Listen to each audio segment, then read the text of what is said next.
The Atlanta Hawks New York Knicks Game 1 saw the Hawks win in a close game. Trae Young became a problem that the New York Knicks still need to figure out.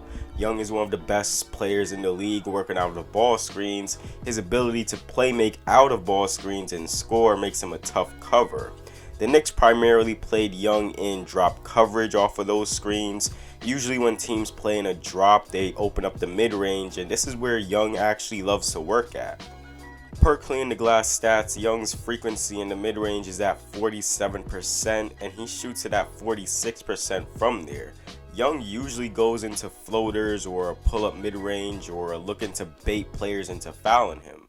Before I get into Young and his play, Julius Randle went 6 for 23, 26% from the field, and ended the night with 15 points. The biggest question, I believe, of this series was how do the Hawks slow down Julius Randle?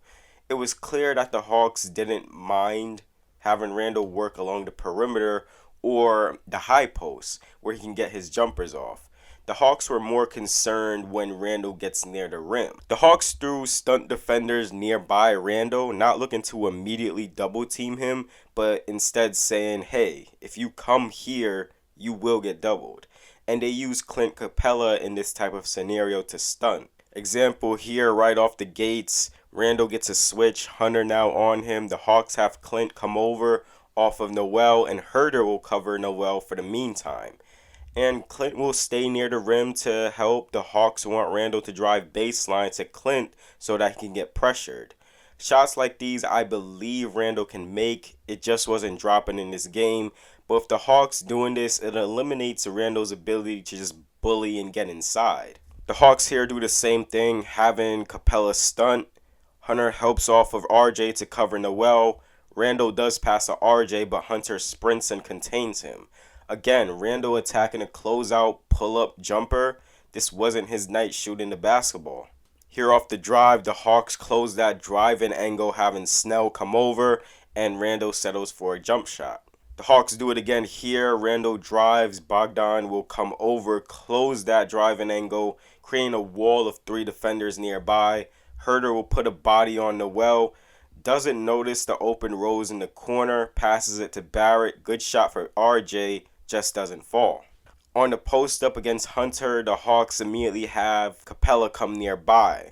And I know Randle has that confidence to just shoot over guys, but you gotta find a better option here. The Hawks get to double in. Randle does feel the pressure, but he is able to find Derrick Rose, and the ball gets passed around. Good look for RJ, but he misses. And the Hawks throw Capella as that stunt defender. Randle does engage and accept the double team. Open man now is Burks in the corner. Randle wants to pass it up to Rose, but it gets picked off. Randle, again, was just missing shots he would make, facing up and his mid-range shots. And with noting that the Knicks still stayed in this game, even with Randle's poor shooting, should give this team some hope as they go into Game 2. And also the play of the bench was really great for this team as well. Moving on, Trae Young is a master in ball screens, and the Hawks have him work in different types of ball screens. And it always ends up benefiting and opening up Trae for his kind of shots and also other options that he can find. Early in this game, Trae coming up the lane has Clint fake the screen. Trae gets going with the right to left cross, getting downhill, and he is able to put Payton in jail. Noel is dropping here, and this opens up the Young floater. Trae comes up here and gets Bogdan to switch on Payton and Bullock to switch on him. This then flows into a Trae Capella pick and roll. Bullock fights over and Noel drops off of the screen. Trae has enough room to pull up for this mid-range shot. Good read here by Trae. He gets a pick and roll going left with John Collins. Julius Randle plays high at the level of the screen, focused on containing Young, and if no containment on the rolling Collins, this opens up a lob inside. I think this was pretty good defense here by the Knicks. Trae Capella pick and roll. Noel drops, but RJ comes over from the corner as a help man to close off Trae's driving angle. This forces Young to pass to the corner. Good rotation by the Knicks, able to close out on the driving Hunter, but RJ does foul here. Trae gets a handoff here from Bogdan, then goes into a pick and roll with Collins. Taj Gibson drops. Gibson contains the roll man. The Knicks send RJ Barrett to help on the Young drive from the corner. This opens up an open Herder. He misses, but good read by Trae. Good job by Derrick Rose containing the Trae Young drive, but Trae pulls it back out. Pick and roll of Collins. Rose trails Trae. Gibson drops, and Young gets a floater. And pretty much the same action here. Trae misses, but just showing how Trae is able to generate floaters against the Knicks defense. Pretty fun sequence of events here by the New York Knicks. Bad miss here by John Collins. The Knicks come down with Emmanuel quickly. Seems like Hunter tripped on Noel and quickly fires this long three. Jeez, the confidence of this dude. And then the Hawks come down. Trae gets this double drag screen from Collins and Capella. Noel is able to swipe at the ball, but then recovers to Capella and stay in an area where he can still contest Trae. Rose gets back and pressures Trae, and Noel gets a block here. I like what the Hawks do here. Really got the Knicks off guard. Herder brings the ball up, pass to Collins, then to Trae. Collins receives a back screen from Bogdan. Noel isn't aware of this, and Barrett doesn't switch on to Collins. Quickly does help on the lob, but it's not enough to stop it. And Trae Young gets a double drag again with Collins and Gallo. Noel drops on the screen and does contain Trae. Rose recovers, but Collins is wide open at the top of the key. This would have opened up a three, but Collins fumbles the ball, allowing for Noel to recover back to Collins. Trae relocates back to the wing. Derrick Rose comes up late, and Trae feels comfortable letting this shot fly. Hawks run some Spain pick and roll, also called stack pick and roll, having Capella screen Trae's man, and Bogdan will back screen Capella's man. This allows Trae to get downhill. This is a very good read by Young, but a bad pass. He notices Elfrid helping on the Capella roll, and this opens up Hunter in the corner. Hunter is able to create his own shot here though.